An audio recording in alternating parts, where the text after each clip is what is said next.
आलसी टारो।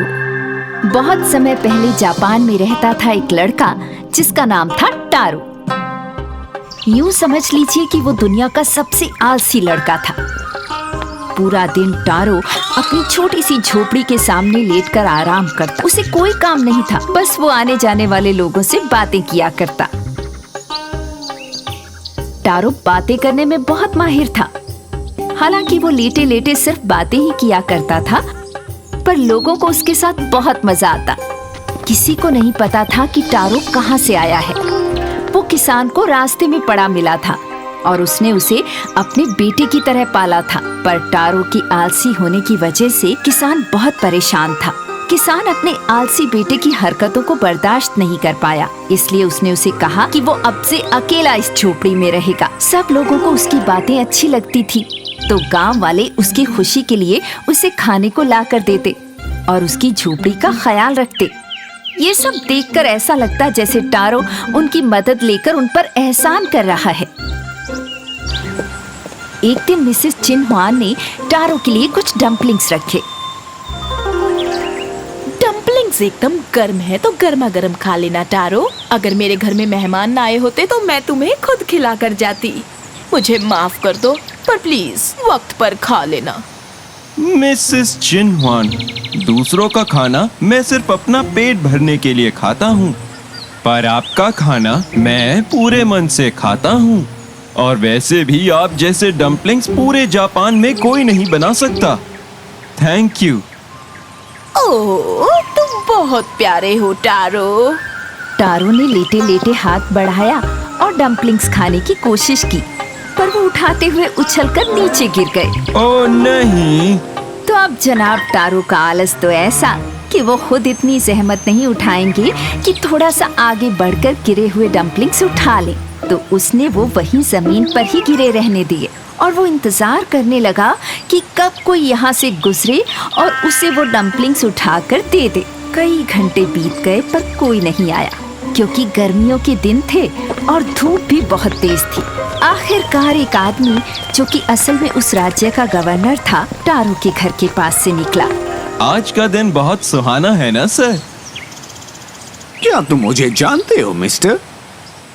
अंता तो नहीं सर, पर आप जैसे इंसान का रुतबा देखकर जिसकी सुरक्षा के लिए साथ 2 सिपाही चल रहे हैं, लगता है जरूर आप कोई बड़े साहब हैं। बातें तो अच्छी कर लेते हो तुम, और तुम्हें बता दूं कि मैं इस राज्य का गवर्नर हूँ। बहुत बहुत शुक्रिया सर, पर प्लीज क्या आप अपने एक सिपाही से कहकर मेरे डम्पलिंग्स उठवा देंगे? मैं आपका शुक्रगुजार रहूंगा। और वो डम्पलिंग्स तुम खुद क्यों नहीं उठा रहे? तुम्हें कोई बीमारी है क्या? ओह नहीं नहीं सर, पर सोचिए जरा, मैं यहाँ इतने आराम से लेटा हुआ हूँ, तो आप तो समझ ही गए होंगे कि कौन ये आराम छोड़कर खड़ा होगा इन्हें उठाने के लिए। वैसे भी आप और आपके सिपाही तो वहीं से निकल कर जा रहे हैं। पर क्या तुम्हारे लिए हमारे टाइम की कोई कीमत नहीं है? भला हम क्यों तुम्हारे कहने पर रास्ते में रुककर अपना समय बर्बाद करें उस काम के लिए जो तुम खुद बहुत अच्छे से कर सकते हो? देखो, तुम हट्टे कट्टे नौजवान हो, अपने लिए काम वाम ढूंढो, मैं तुम्हारी मदद करूंगा। अब काम? मुझे ऐसी कौन सी जरूरत आन पड़ी जो मैं अपना खुद का काम करने के बारे में सोचूं? आपने मेरे बारे में इतना सोचा, उसके लिए शुक्रिया, पर ये काम वाम मेरे लिए नहीं है सर। मेरे लिए काम करना चाहोगे? पूरी दुनिया घूमना। दुनिया में है क्या? आसमान, पंछी, नदियां और पेड़ पौधे, वो तो मैं यहाँ से भी देख सकता हूँ सर। सलाह देने के लिए बहुत बहुत शुक्रिया, पर यकीन मानिए मैं जैसे रह रहा हूँ वैसे ही बहुत खुश हूँ। तो फिर दूसरों की खुशी के लिए कुछ करने के बारे में सोचो। वो तो मैं अब भी करता हूँ।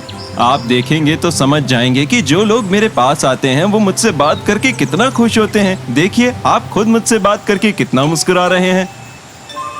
खैर, उस इंसान को कोई रास्ता नहीं दिखा सकता जो देखना ही ना चाहे।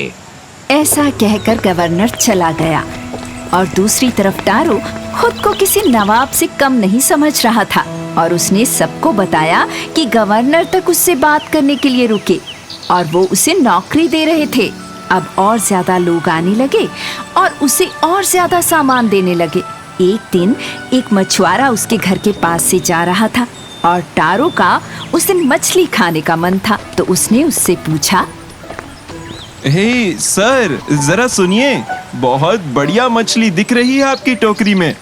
लगता है आप बहुत ही माहिर मछुआरे हैं। ये आम मछलियां हैं, ऐसी मछलियां कोई भी मछुआरा पकड़ सकता है। आप आज प्लीज मेरे लिए एक मछली बना देंगे? मैंने सुना है कि आप बहुत ही स्वादिष्ट मछली बनाते हैं सर। तारो, पूरा दिन यहाँ लेटे रहने की बजाय तुम कल मेरे साथ क्यों नहीं चलते? मैं तुम्हें मछली पकड़ना और बनाना दोनों सिखा दूंगा। मैं इसमें से तुम्हें कुछ नहीं देने वाला। तो चलो मेरे साथ और सीखो तारो। दुनिया में तुम्हारी शाही जगह को छोड़कर और भी बहुत कुछ है देखने के लिए। दुनिया में है क्या? आसमान, पंछी, नदियाँ और पेड़ पौधे। वो तो मैं यहाँ से भी बढ़िया देख सकता हूँ। शुक्रिया। तारो, तुम बिल्कुल उन दोनों मेंढक ओसा और कोटो की तरह हो। मैं तुम्हें उनकी कहानी सुनाता हूँ। एक बार की बात है, हमारे देश जापान में दो मेंढक रहते थे। ओसाका नाम के शहर में समुद्र के किनारे एक गड्ढे में रहता था और कियोटो नाम की जगह में एक बहती हुई नदी में रहता था। दोनों दुनिया देखना चाहते थे। मैं पूरी दुनिया देखना चाहता हूँ कि उसमें क्या खजाना छुपा है। मैं देखना चाहता हूँ कि उन पहाड़ों के पीछे क्या है। क्या पता वहाँ ऐसी दुनिया हो जो हम सोच भी नहीं सकते। तो एक दिन दोनों छुटकू मेंढक अपने अपने घर से बाहर निकले, ओसो गड्ढे से और कियो नदी से। दोनों जंगल की तरफ फुदक कर निकल पड़े। वो उस पहाड़ के पास पहुंच गए जो ओसाका और कियोटो को अलग करता था। दोनों अपनी अपनी तरफ से पहाड़ चढ़ने लगे और तुम उन दोनों मेंढक की खुशी का अंदाजा नहीं लगा सकते जो उन्हें पहाड़ की चोटी पर पहुंचकर एक दूसरे को देखकर महसूस हुई। तुम भी घूमने निकले थे? पर ये तो मानना पड़ेगा कि बहुत थक गए हैं यार। देखो ना, मेरे पैर तो दर्द के मारे कांप रहे हैं। यहाँ तक आना तुम्हें क्या वाजिब लग रहा है? दुनिया में रेत और बीच के अलावा क्या है? पता नहीं, मतलब मुझे तो दुनिया में सिर्फ नदियाँ और पेड़ ही दिखते थे। एक मिनट, बीच क्या होता है? बहुत बहुत सारा पानी, नदी की तरह शायद। पर क्या हम छोटे से मेंढक यहाँ पहाड़ की चोटी से दुनिया देख सकते हैं? हाँ शायद, अगर हम अपने पैरों की उंगलियों पर खड़े हों और उन्हें ज्यादा से ज्यादा खींचे तो हाँ, तो तुम मेरा शहर देख पाओगे और मैं तुम्हारा शहर देख पाऊंगा यहाँ पहाड़ की चोटी पर खड़े खड़े। और मैं देख पाऊंगा कि क्या तुम्हारा बीच सच में मेरी नदी की तरह है। और मैं देख पाऊंगा कि क्या तुम्हारी नदी वाकई मेरे बीच की तरह है। दोनों ने खुद को जितना कर सकते थे उतना स्ट्रेच किया, आसपास देखने के लिए कि दुनिया ने उनके लिए क्या खजाना छुपा रखा है। ओसा ने कियोटो और कियो ने ओसाका की तरफ देखा, पर वो भूल गए कि वो मेंढक है और उनकी आंखें उनके सर के पीछे होती हैं। अब वो पूरी तरह खड़े हो गए और उन्होंने अपनी गर्दन ऊपर आसमान की तरफ उठाई। उन्हें पीछे का दृश्य दिखा जो उन दोनों के अपने अपने शहर थे। तुम्हारी नदी तो मेरे समुद्र जैसी ही दिखती है और तुम्हारा समुद्र बिल्कुल मेरी नदी जैसा। और इस तरह वो दुनिया का असली खजाना देख ही नहीं पाए। क्या तुम्हारी आंखें भी तुम्हारे सर के पीछे हैं तारो?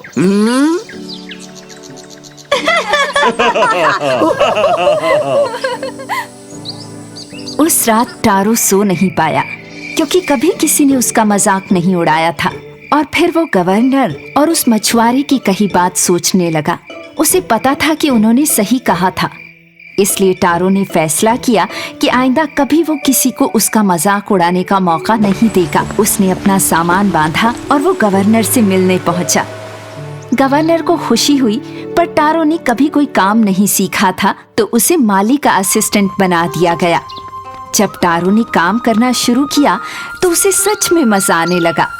उसके माथे पर बहती पसीने की बूंदें, फिर पूरा दिन कड़ी मेहनत के बाद जब वो ठंडे पानी से अपना मुंह धोता उसे अच्छा लगता।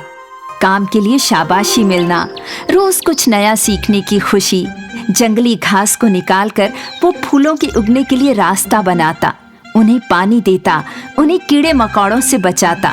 पहली बार टारो को महसूस हो रहा था कि दुनिया में वो किसी के लिए कुछ कर रहा है, और ये एहसास उसके लिए हर खुशी से बढ़कर था। उसने बहुत मेहनत से काम किया। माली उसके काम से बहुत खुश था, बल्कि राजा ने भी पूछा, वो कौन है? उसका नाम टारो है, बहुत अच्छा काम करता है सर। वो सिर्फ पेड़ पौधों की देखभाल ही नहीं करता, बल्कि उन्हें पूरे दिल से उगाता है। ये तो सच था। जैसी मीठी मीठी बातें टारो उन लोगों से करता था जो उसका ख्याल रखते थे, अब वैसी ही मीठी मीठी बातें वो कविताओं के रूप में आसमान, सितारों और खुद से करने लगा था। ये तुम हो या मेरा दिल है जो खुशी से खिल जाता है तुम्हारी खूबसूरती देखकर। सूरज ढलने के बाद बगीचे में करने के लिए कोई काम नहीं रहता था, तो टारो आकर अपनी कविताएं गाता। महल के सभी लोग उसकी कविताएं सुनने के लिए उसके पास इकट्ठा हो जाते। इतने ऊंचे विचार, पता नहीं ये लड़का कहाँ से आया है, इसके माता पिता कौन हैं? तो राजा ने छानबीन करवाई और पता चला कि टारो राजा का अपना बेटा है, और उसे पैदा होते ही किसी ने उसी बगीचे से अगवा कर लिया था। टारो अब राजमहल में रहने लगा था, और अब उसके आगे पीछे नौकर चाकर घूमते। पर टारो न सिर्फ अपना काम करता, बल्कि अब वो राज्य की भलाई के लिए भी काम करने लगा था।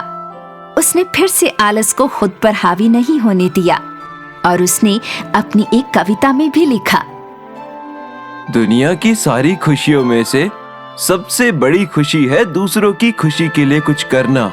उसमें आपको जो सुख मिलता है वो कहीं नहीं मिलेगा। आलस्य एक जाल है, पर जब हम इसे तोड़ देते हैं तो एक बिल्कुल नई सुंदर दुनिया खुलकर हमारे सामने आ जाती है, और हम खुश रहते हैं जैसे टारो रहने लगा था।